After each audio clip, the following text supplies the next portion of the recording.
जो लोग नहीं आते पूजा में उनके लिए कुछ कहना चाहोगे? उनको ये बोलेंगे भाई जरूर आओ अपनी पूजा में। हमारे पितृ देवता कुल देवता हैं, उसमें तो आना ही चाहिए उनको। भगवान उनको शुद्ध बुद्धि दे और यहाँ भेजे भगवान जी के पास, और यही बोलेंगे भाई। देखिए आप, हाँ ज्यादा मेहनत करते हैं भाई। ये हमारे चाचा जी हैं श्री चक्रधर गिरदियाल जी। ये हमेशा कैमरे के पीछे रहते हैं लेकिन काम सबसे ज्यादा करते हैं और इन्हीं के सानिध्य में यहाँ पर ये सारे काम होता है। ये इनका आशीर्वाद भी है और इनका मार्गदर्शन है। नए बच्चों को सिखाना भी चाहिए इनको, नए बच्चों को सिखाते हैं। तो नहीं भाई बहुत अच्छा काम करते हैं और हम उनसे सीखते हैं बुढ़ता से ना, वो सिखाते हैं हम सबको। हमारे बीच में प्रसिद्ध कथावाचक कर्मकांड ज्योतिषादिक से जानकार श्री बलराम शास्त्री जी भी हैं। ये हमारे रिश्ते में वैसे जवाई भी लगते हैं और हमारे सहपाठी भी हैं, हमसे सीनियर थे। तो एक बार इनसे जानते हैं कि कैसा लगता है यहाँ पर। इनका ससुराल भी है लेकिन पूजा में आते हैं तो कैसा लगता है यहाँ पर आके? बहुत सुंदर जी, यहाँ आकर के मेरा ससुराल भी जैसे बताया आपने, और इतना सुंदर लगता है कि बस कहीं भी क्या। और इतने लोगों की इतनी सुंदर एकता का एक बहुत संगम है यहाँ पे टांडियो गांव में। और भगवान श्री गुरु गोरक्षनाथ की असीम कृपा और उन्हीं के आशीर्वाद से यहाँ पर सफलतम ऊंचाइयों में ऊंची ऊंची पदों पर यहाँ पे सभी व्यक्ति हैं। और प्रत्येक परिवार से एक व्यक्ति तो बहुत ही ऊंचे पद पे है और उन्हीं की कृपा से। तो यहाँ सभी लोग जब भी साल भर में एक बार यहाँ ये आयोजन होता है, भगवान श्री गुरु गोरक्षनाथ की पूजा होती है, सब सम्मिलित होते हैं। और हम लोग भी जो यहाँ की बेटियां हैं, बहनें हैं, वो सब लोग भी परिवार सहित इसमें सम्मिलित होते हैं। और देखो आप भी देख रहे होंगे इतना सुंदर आयोजन हुआ है, इतने सारे लोग एकत्रित हुए हैं। ये प्रेम और धर्म और पूजा का एक सुंदर सामंजस्य यहाँ पर बना हुआ है। तो जो लोग नहीं आते पूजा में उनके लिए कुछ कहना चाहोगे आप? मैं तो सबसे निवेदन करूंगा कि आप जरूर आइए, क्योंकि इससे हमारी संस्कृति भी और धर्म संस्कृति भी और हमारे ऊपर जो इष्ट की कृपा है वो भी सदैव बने रहे। और सभी से मैं आग्रह भी करूंगा कि जो अन्य गांव के लोग हैं उनके लिए कुछ इससे उदाहरण मिल सकता है क्या? बिल्कुल मिलेगा, क्योंकि यहाँ को जैसे मैं देखते आ रहा हूँ कई सालों से, जब से मेरा विवाह हुआ है उसके बाद मेरा भी आना जाना यहाँ से प्रारंभ हुआ है उस समय से ही। लेकिन जब भी मैं देखता हूँ यहाँ के विषय में तो अपने गांव के बारे में भी हमारी भी सोच बढ़ती है कि हम भी कुछ ऐसा आयोजन करें जिससे ऐसे सब लोग एकत्रित हो सकें, कुछ नई चीज़ें करने को भी प्राप्त हो, नई चीज़ें, नई सोच तैयार हो आम जनमानस में। और यहाँ के लोगों के लिए भी बहुत अच्छा लगता है इस समय कि गांव में इतने लोग एकत्रित होते हैं, प्रेम सौहार्द और पूर्वक सुंदर तरीके से पूजा होती है। जो लोग अपने घर बार छोड़ करके शहरों में चले गए और उन्होंने अपना लगभग धर्म ही चेंज कर दिया, अपने गांव संस्कृति, अपने इष्ट कुल देवताओं को भूल गए हैं। कोई निरंकारी बन गए, कोई गायत्री से जुड़ गई, कोई किसी चीज, अपने इष्टों को भूल गए हैं। बाहर तो पूजा करते हैं लेकिन अपने इष्टों को भूल गए हैं। तो उनके लिए क्या? उनके तो यही बोलना चाहूँगा, देखो सनातन तो सदैव निरंतर चलता आ रहा है और ऐसा हमारा धर्म है जिसमें अनेकानेक ऋषियों ने, योगियों ने, सिद्ध महामुनियों ने भगवान सनातन की पुण्य पथ पर चल करके सुंदर सुंदर अपने जीवन को और लोगों को सुंदर सद्ज्ञान प्रदान किया। आज भी हमारी सभ्यता का और सनातन का विदेशों में परचम फहरा रहा है। तो योगी जी को भी मैं धन्यवाद प्रकट करूंगा इसी बात माध्यम से कि देखो देशों में नहीं, विदेशों में भी आज कोई अगर वहाँ का बाहर का कोई नेता आता है जिसमें तो सनातन पद्धति का इतना प्रचार प्रसार हर जगह, कभी विश्वनाथ के दर्शन कराते हैं, कभी किसी अलग अलग क्षेत्रों में, अन्य क्षेत्रों में जहाँ पे भी देवी देवताओं का वास है वहाँ करते हैं। मैं भी सबसे आग्रह करूँगा कि अपने धर्म, क्योंकि स्वधर्मे निधनम श्रेयो पर धर्म भयावह, तो दूसरे के धर्म में जाना तो भयावह है ही।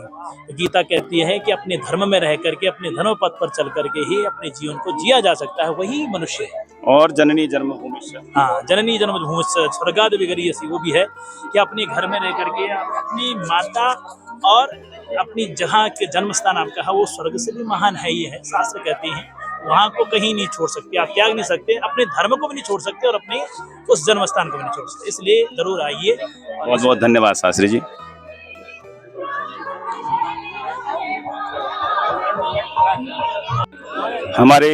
हमारे गांव की समस्त दीदी बहनें बुआ सब इस पूजा यज्ञ में पहुंच जाती हैं। एक हमारी ये दीदी हैं, इनका नाम है बिमला देवी। बिमला, तो दीदी जो है क्या कहना चाहोगे दीदी आप? अति सुंदर, बहुत ही सुंदर और ये सारा जो सहयोग है भाइयों का, बहुत ही सुंदर व्यवस्था हो रखी है, बहुत ही प्यारा लग रहा है। जो नहीं आते उनके लिए क्या कहना चाहोगे? जरूर आइए, जरूर आइए। और यहाँ पर मैं खड़ी हूँ, सिर्फ मेरे अंदर से ये चल रहा है कि सामने मेरे भगवान है। इसलिए हाथ अपने जोड़ने के लिए, अपना माथा टेकने के लिए जरूर इसलिए अपनी जन्मभूमि को भूलना नहीं चाहिए बिल्कुल नहीं। और अपने धर्म को भी। धर्म को भी और अपने जो इष्ट पितृ जितने भी देवी देवता है हमारे, उनके आगे नतमस्तक हमेशा रहना चाहिए। आजकल बच्चे पढ़ाई में इतने मशगूल हो गए हैं या माँ बाप की कुछ गलती है कि जो अपने बच्चों को धर्म से अलग कर देते हैं या उनको सिखाते नहीं है। माँ बाप कुछ कह नहीं सकते, सबका अपना अपना। माँ बाप तो अपनी तरफ से पूरी कोशिश करते हैं कि बच्चे सही दिशा में जाए, लेकिन बच्चों पर है कि वो इस दिशा पे आते हैं नहीं आते हैं। धन्यवाद दीदी।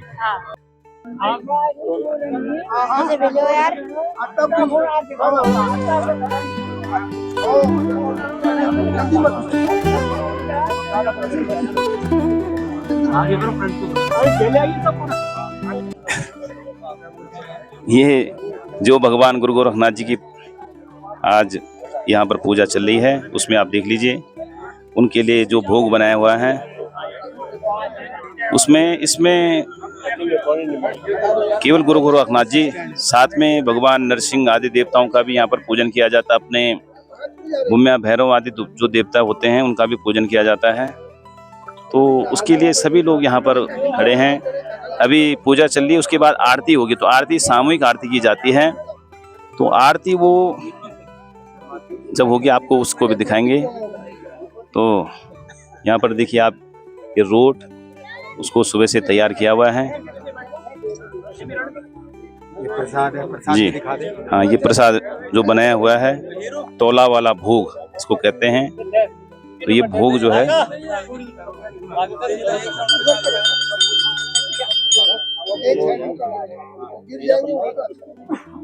ये सब गांव के जो हमारे प्रधान जी हैं, प्रधान जी के सानिध्य में, उनके मार्गदर्शन में और उनके हाथ से इस पूजा को संपन्न कराया जाता है। प्रधान जी तो वो उनकी उम्र बहुत ज़्यादा हो चुकी है, इसलिए उनको अभी उनके को केवल माध्यम बनाया हुआ है वहाँ पर पूजा के लिए। लगभग 95 वर्ष के वो हो गए हैं। और ये तोला वाला जो भोग है और वो रोट का भोग, मैंने आपको जैसे पहले भी बताया, उसमें कई प्रकार से नाना प्रकार की पकौड़ियाँ आदि बनाई जाती हैं, मीठी पकौड़ियाँ, और रोट बनाया जाता है, छोटे रोट भी बनाए जाते हैं। तो ये हमारी संस्कृति है। अपनी संस्कृति से हमें से जुड़ाव रहना चाहिए, अपने धर्म से हर प्रत्येक व्यक्ति को जुड़ाव रहना चाहिए। आप कितने बड़े पद पे पहुंच चुके हो, लेकिन अपने धर्म, अपनी मातृभूमि, इनको नहीं भूलना चाहिए। जो संस्कृति चली आ रही है, जो परंपराएं प्रथाएं जो चली आ रही हैं, उनका सम्मान करना चाहिए। उन परंपरा प्रथाओं के कारण ही आज हम लोग अच्छी रोटी खा रहे हैं, अच्छे।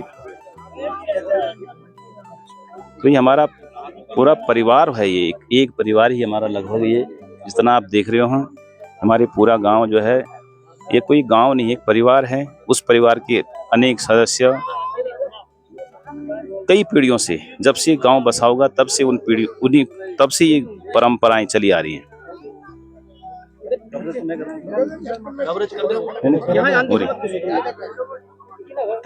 नहीं, जल्दी नहीं हो रही थी, फटाफट जल्दी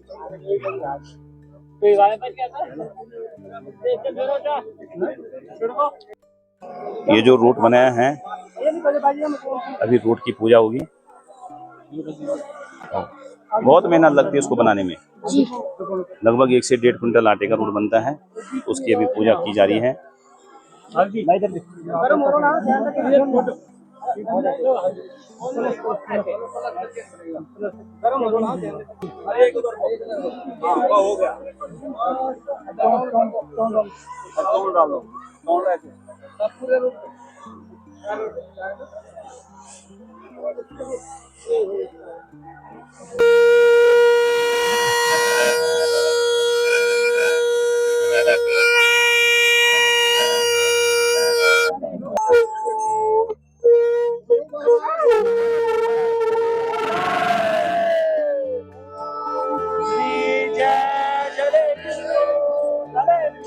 विष्णु ज्वालमाला कुले विष्णु कासे विष्णु कासे विष्णु विष्णु के तले सब देवता आवे आदि विष्णु नर नारायण जी ध्वज बने हंस वाहन में ब्रह्मा जी राजे वृष वाहन में रुद्र जी छाजे इंद्र वाहन में गजपति की संध्या का नारद शिला गरुड़ शिला विराज रहे बीच बनो साहब की कुर्ब देखी तब देव जीते अरुदय त्यारे अनक दंड कनक दंड दीप हरे लक्ष्मी पुण्य से 1600 आरती करे बनवाजी मंदिर में करे सकल यारी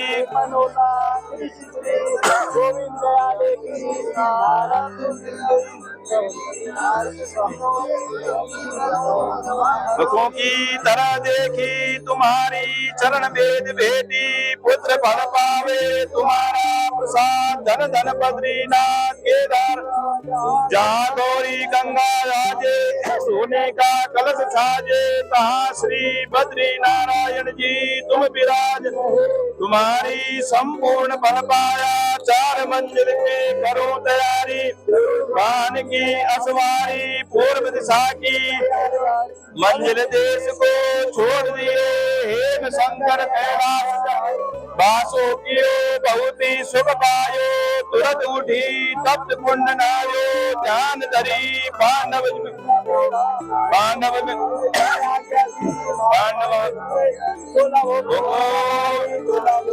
भोला वाला भोग लाई पूरब के राजा पश्चिम के बादशाह दक्षिण के सब साधु कुटुंब जाल के हरे उरे राम उत्तर पार सेवा कीजे सेवा का संत बल कुंभा जाई बास कियो बहुत ही सुख तुरंत उठी तप्त कुंड नायो ये तप्त कुंड की महिमा सिराई जन्म जन्म का दुख दरिद्र जाई जटी जटाई तुरंत उठी तप्त कुंड नायो ये भोग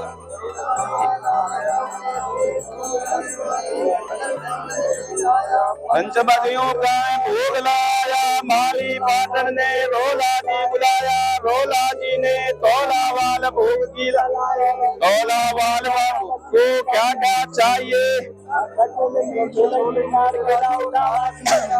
भोग लाया सेवा कीजिए भक्तों को आज्ञा दीजिए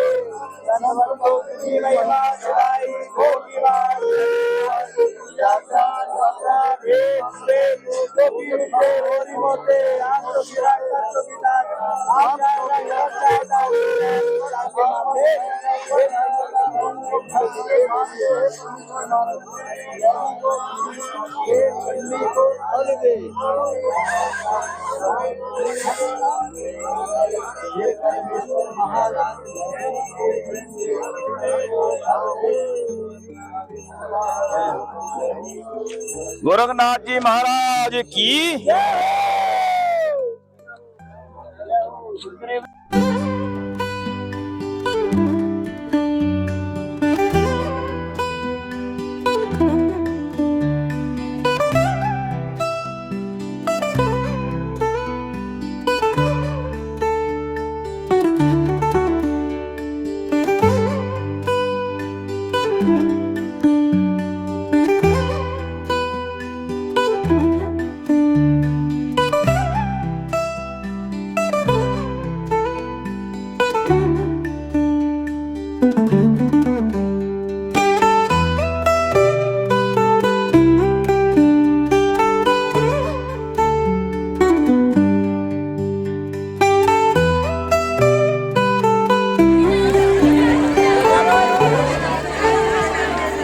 प्रसाद वितरण कार्यक्रम यहाँ पे चल रहा है।